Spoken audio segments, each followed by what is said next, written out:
لیکن وہ پہلے 13 سال نے ان کی تیاری کروائی اس کے لیے. اور پھر بھی جب وہ 10 سال جو تھے جو انہوں نے دنیا کی تاریخ بدلی، پہلے 4-5 سال بہت مشکل گزرے ان کے. امہ خطرے میں تھی کئی دفعہ، بڑے برے حالات تھے امہ کے. تو میں بھی جب اسٹرگل کر رہا تھا تو میں یہ سوچتا تھا کہ اگر وہ اللہ نے ہمیں دکھایا کہ اگر اپنے حبیب کو وہ اسٹرگل کرا سکتے ہیں تو ہم بھی کریں گے. اس دوران میں پولیٹیشنز کو بڑے قریب سے دیکھا. تو میری سوچ میں 3 قسم کے پولیٹیشنز ہوتے ہیں. جو سب سے برے پولیٹیشن ہوتے ہیں، جو پولیٹکس عوام کا نام لے کے اقتدار میں آ کے پیسہ بناتے ہیں، اپنا پیٹ پالتے ہیں، کرپشن کرتے ہیں. یہ ساری دنیا میں اس طرح کے پولیٹیشنز کو برا سمجھا جاتا ہے. اس کے بعد کئی ایسے پولیٹیشن ہوتے ہیں وہ سمجھتے ہیں کہ اقتدار میں آ کے ہم اپنا بھی فائدہ اٹھا لیں اور ہم لوگوں کا بھی فائدہ کروا دیں. ایسے بھی زیادہ تر ایسے بھی پولیٹیشن ہوتے ہیں. اور پھر وہ جو بہت کم ہوتے ہیں جو پولیٹکس کو عبادت سمجھتے ہیں.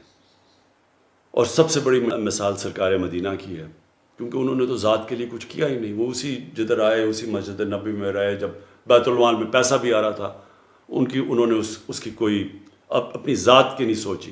پھر ہمارا یہ 15 سال تک پہلا فیز رہا. میں ہمیشہ سمجھتا تھا کہ میں تب دوسرے فیز میں جاؤں گا، یعنی کہ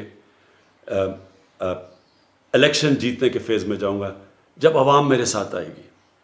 اور وہ میاں والی کا ماڈل تھا. میں میاں والی میں جب پولیٹکس 2002 میں آیا تو صرف بچے میرے ساتھ تھے اور تھوڑے سے نوجوان. آہستہ آہستہ نوجوان علاقے کے سارے میرے ساتھ آ گئے. اور نوجوانوں کو دیکھ کے پھر آہستہ آہستہ جو سیاسی شخصیت تھی وہ میرے ساتھ آنی شروع ہوئی. یہی ماڈل ہوا جب کہ 30 اکتوبر 2011 میں ہم نے مینار پاکستان میں پہلی دفعہ لاہور کے لوگ میرے لیے نکلے. اس سے پہلے میں کوشش کرتا تھا، لاہور کے لوگ نہیں نکلتے تھے. 30 اکتوبر کو مینار پاکستان میں لوگ نکلے اور اس کے بعد سارا جو پولیٹیکل سرکلز تھے، جو الیکٹیبلز تھے، ان ساروں نے دیکھا کہ ووٹ بینک آ گیا تو وہ آنا شروع ہو گئے.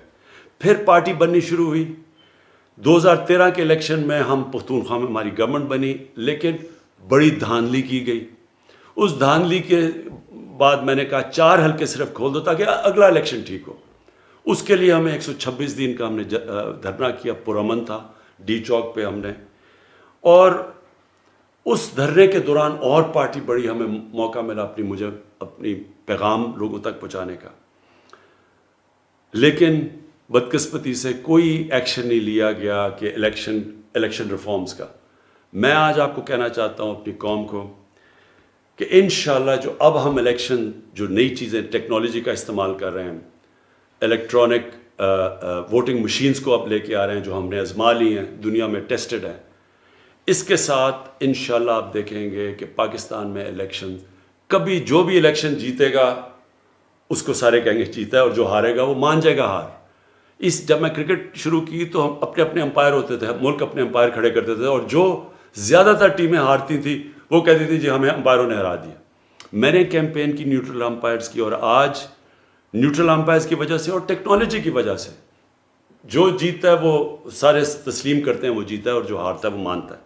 انشاءاللہ یہی پاکستان میں ٹیکنالوجی کی وجہ سے اب اگلا یہ سسٹم ہم لے کے آ رہے ہیں. اس کے بعد 2018 میں ہماری پارٹی جیت جاتی ہے. پھر سب سے مشکل فیز شروع ہوتا ہے میری اسٹرگل کا. یہ میری زندگی کا آخری اور سب سے مشکل فیز ہے. جو بھی میں نے زندگی میں سیکھا وہ اگر میں نہ اس اسٹرگل سے گزرا ہوتا میں یہ 2.5 سال نہ گزار سکتا، کیونکہ کبھی بھی کسی کو ایسی حکومت نہیں ملی. ملک بینکرپٹ، سب سے بڑے خسارے اندرونی اور بیرونی، یعنی ریکارڈ خسارے. اور وہ آپ صرف جو سٹیٹسٹکس دیکھ لیں آپ کے سامنے آ جائے گا. کبھی پاکستان کو اتنا مقروض نہیں تھا. 4 گنا 10 سالوں میں پاکستان کے قرضے بڑھے، 4 گنا پچھلی 2 پارٹیز کی وجہ سے. اور اس کی وجہ سے جو قرضے بڑھے، اس کی وجہ سے پھر جو ہمیں قرضوں کی قسطیں سود دینا پڑا. تو اس طرح کی حکومت کبھی کسی کو نہیں ملی. اور پھر ہمارے جو فورن ایکسچینج ریزروز تھے وہ ختم ہو چکے تھے. اور سب سے بڑا جو کرنٹ اکاؤنٹ جو ڈیفیسٹ سب سے بڑا پاکستانی تاریخ کا $20 ارب. تو اس کی وجہ سے بڑی مشکل سے ملک بچا ڈیفالٹ سے. ہمارے پاس پیسے ہی نہیں تھے قرضوں کی قسطیں واپس کرنے کی اور جو ہماری کمٹمنٹس تھی باہر, اور ڈیفالٹ کر جاتا تو آج روپیہ جو 150 روپے پہ یا 154 کے قریب ہے, اس نے 200, 250, 300 کدھر پہنچنا تھا ہم نہیں کہہ سکتے, کیونکہ سارا فلوز بند ہو جانے تھے باہر کے. لہٰذا وہ بڑا مشکل وقت تھا جس میں ہماری سعودی عربیہ, UAE اور چائنا نے ہماری مدد کی. اگر وہ بھی نہ مدد کرتے تب بھی ہم ڈیفالٹ کر جاتے. اللہ کا شکر ہے. اب میں آتا ہوں کہ جو مجھے فخر ہے یہ 2.5 سال کی سٹرگل میں کدھر ہے پاکستان. جو ہمارا بیرونی ملک جو بیرونی خسارہ ہے, کرنٹ اکاؤنٹ جو ڈیفیسٹ تھا, وہ 2.5 سال میں پہلی دفعہ 7-8 مہینے میں سرپلس پہ جا رہا ہے. یہ بہت بڑا میری حکومت کی کامیابی ہے. اس کا مطلب کہ کیونکہ ہمارا اب وہ کرنٹ اکاؤنٹ سرپلس میں ہے, اس کا مطلب ہمارے ریزروز بڑھ رہے ہیں, اس کا مطلب ہمارا روپیہ مضبوط ہوتا جا رہا ہے, لوگوں کو کانفیڈنس آ رہا ہے اکانومی میں. اس کی وجہ سے آج پاکستان کے اندر اللہ کا شکر ہے کہ کانفیڈنس اکانومی کی وجہ سے وہ شو کرتا ہے. ہماری جو سٹاک مارکیٹ اس نے بھی بڑا زبردست پرفارم کیا ہے, اور جو ہمارے شعبے آگے بڑھ رہے ہیں تیزی سے, کنسٹرکشن سیکٹر سب سے تیزی سے آگے بڑھ رہا ہے.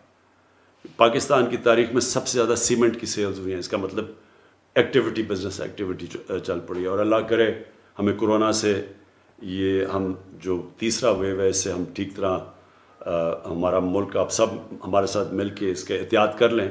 تو جس طرح ہم اب جا رہے ہیں, اب پاکستان آگے بڑھ رہا ہے. ہماری لارج اسکیل مینوفیکچرنگ آگے بڑھ رہی ہے. ہماری جو گاڑیوں کی سیلز ہیں, ہماری اس وقت جو ہمارے کسان ہیں, ہمارے کسانوں کے پاس سب سے زیادہ خوشحالی آئی ہے ہمارے دور کے اندر. ان کو پہلی دفعہ ہم نے گنے کی قیمت صحیح دلوائی ہے, ریکارڈ ان کو گنے کی قیمت ملی ہے, ان کو گندم کی قیمت سب سے زیادہ ملی ہے.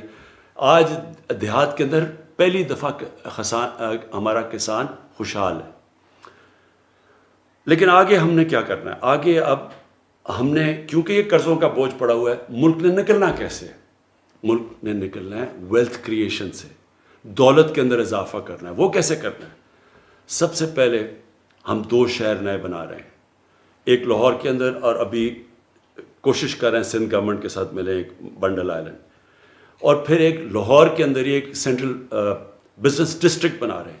اس سب سے گورنمنٹ پیسہ خرچ کیے بغیر private sector, public private partnership سے دولت میں اضافہ ہوگا, اربوں اربوں روپے کا اضافہ ہوگا, جس سے کنسٹرکشن انڈسٹری بھی اٹھے گی, جس سے لوگوں کو روزگار ملے گا.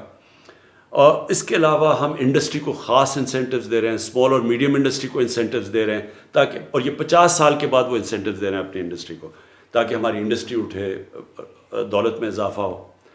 پھر ہم اپنے ایگریکلچر سیکٹر کے اندر, اپنے کسانوں کے اندر, کل میں انشاءاللہ کسان کارڈ لانچ کر رہا ہوں کہ کیسے اب ہم نے اپنے کسانوں کو اٹھانا ہے, ان کی پروڈکٹیوٹی انکریز کرنی ہے, اور انشاءاللہ پورا آپ کے سامنے ایک ایگریکلچر میں, تاکہ ادھر بھی دولت میں اضافہ ہو, تاکہ ملک آگے بڑھے. پھر ٹورزم کے اندر اگر ہم صرف ٹورزم کو ہم صحیح طرح لگا دیں, اتنا پاکستان میں پوٹینشیل ہے, اس سے ہی ہم اپنے قرضے واپس کر دیں گے. پھر ہمارا بلین ٹری سونامی ہے, 10 بلین ٹری سونامی, یہ آگے آنے والی نسلوں کے لیے بالکل ملک میں جو موسم کی تبدیلی سے ہمیں خطرہ ہے, وہ ایک پورے ملک, پہلی دفعہ ایک ملک ماحولیات کے اوپر زور لگا رہا ہے. اور 2 بڑی ڈیمز بنا رہے ہیں. 50 سال کے بعد پاکستان میں بڑی ڈیمز بننی شروع ہو گئی ہیں. ان سے پانی سٹور ہوگا, اس کا مطلب کہ ہمارے پاس زیادہ پانی ہوگا کسانوں کے لیے.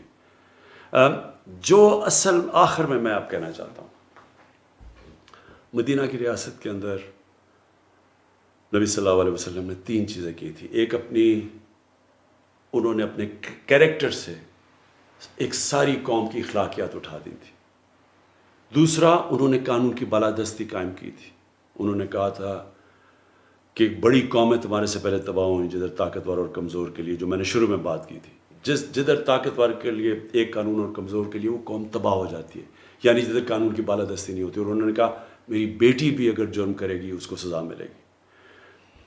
اور پھر تیسری چیز انہوں نے فلاحی ریاست بنائی تھی, کہ سب سے پہلے ایک ریاست نے اپنے کمزور طبقے کی ذمہ داری لی تھی. آج ہم نے فلاحی ریاست کے لیے وہ کام کیا جو کبھی کسی پاکستان کی حکومت نے نہیں کیا. سب سے پہلے جو مجھے فخر ہے اپنے 2 صوبوں کے اندر ہم ہیلتھ کارڈ لے کے آئے ہیں، ہیلتھ انشورنس. ہر غریب آدمی کے پاس پنجاب میں سال کے اینڈ تک پختونخوا نے ابھی ہر فیملی کے لیے ایک ہیلتھ انشورنس آ گئی ہے. کسی بھی گورنمنٹ ہاسپٹل میں اپنا علاج کروا سکتے ہیں. یہ انشاءاللہ ایک پورا ہیلتھ سسٹم ہے، کیونکہ اب پرائیویٹ سیکٹر آئے گا ہیلتھ میں. چھوٹے چھوٹے شہروں میں ہاسپٹل بنائیں گے وہ، کیونکہ ہیلتھ کارڈ کی وجہ سے کوئی بھی ان ہسپتالوں میں جا سکتا ہے، اور پھر آپس میں مقابلہ ہوگا. اگر کوئی ہاسپٹل صحیح علاج نہیں کر رہا تو وہ ادھر ہیلتھ کارڈ ادھر استعمال کریں گے جدھر اچھا علاج ہو رہا ہے. تو اس سے پورا سسٹم انشاءاللہ بدل جائے گا. ہم نے پناہ گاہ بنائی جس کا مجھے بڑا فخر ہے کہ، اور یہ انشاءاللہ ہر جگہ جدھر مزدور جاتے ہیں ادھر ہم بنائیں گے تاکہ وہ رات گزار سکیں، ان کے پیسے بچے، وہ سارے اپنے بیوی بچوں کو پیسے بھیجیں، ان کو مفت کھانا ملے، رہنا ملے. یہ ہم نے شروع کیا ہے. ابھی ایک اور ہم ٹرکس اب سارے پاکستان میں جائیں گے ان علاقوں میں جدھر غریب علاقے ہیں، تاکہ کوئی بھوک نہ ہو، کسی کو کوئی بھوکا نہ سوئے. جو ہاؤسنگ ہے، پہلی دفعہ پاکستان میں اب ہم کمزور طبقے کے لیے گھر بنا رہے ہیں، اور یہ کبھی پاکستان میں پہلے نہیں ہوا، کیونکہ پاکستان میں وہ سسٹم ہی نہیں تھا، مورگیج فنانسنگ ہی نہیں تھی، بینک قرضے ہی نہیں دیتے تھے. وہ ہم نے قانون چینج کیا بینکوں کے ساتھ بیٹھ کے. انشاءاللہ اب وہ طبقہ جو کبھی پیسے دے کے گھر نہیں لے سکتا تھا اس کی اب مدد کریں. لیکن آخر میں جو سب سے بڑا اس وقت جنگ، battle for the soul of Pakistan, ملک کے مستقبل کی جنگ لڑی جا رہی ہے، وہ قانون کی بالادستی کی ہے. جو بڑے بڑے مافیاز ہیں، جو سیاسی مافیا ہے، جو وہ لوگ جو کارٹلز بیٹھے ہوئے ہیں، جو مل کے پیسے بڑھاتے ہیں، لوگوں کے لیے چیزیں مہنگی کرتے ہیں، یہ سب اکٹھے ہیں. ہر وہ جو کہ کرپٹ سسٹم سے فائدہ اٹھا رہا تھا وہ ہمارے خلاف اس وقت کھڑا ہوا ہے. یہ ہے اب جو جنگ ہم لڑ رہے ہیں. یہ جنگ جس وقت ہم جیتیں گے، اور انشاءاللہ جیتیں گے. یہ آپ سمجھ لیں کہ اللہ نے جو نعمتیں اس ملک کو دی ہیں شاید ہی کسی ملک کو دی ہوں. وہ نعمتیں تب، یہ ملک کی نعمتوں کا تب فائدہ اٹھائے گا جب اس ملک میں انصاف ہوگا. خوشحالی ملک میں تب آتی ہے جس ملک میں انصاف ہوتا ہے.